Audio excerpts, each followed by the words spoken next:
মানুষ কত বড় জাহেল হলে এই কাজটা করতে পারে। গাড়িওয়ালায় ভোট দিছি কবে?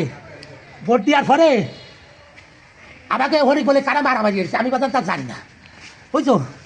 আমি একবার ফলাতে গেছি, ফলায় টলায় আইসি, আমার কইতে কি আসরের নামাজ পড়ে আরে বাদান আমার ভাত ও রে, বাংলাদেশ সরকার নির্বাচন দিছে রে।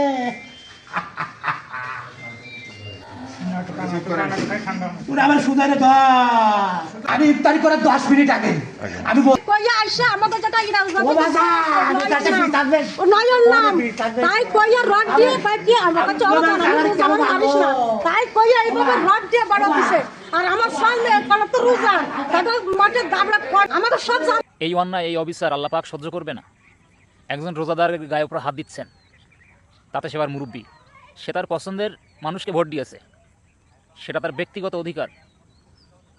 তো এই অন্যায় অপরাধ যে করতেছেন আল্লাহ পাক কখনো ক্ষমা করবে না। আল্লাহ পাক মজলুমের কান্না, মজলুমের আর্তনাদ আল্লাহ খুব দ্রুত গ্রহণ করে নেয়।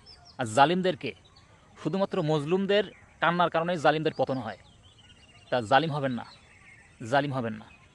রোজাদারকে এভাবে আঘাত করতেছেন, আল্লাহ পাক অবশ্যই এর প্রতিদান অবশ্যই আপনারা পাবেন।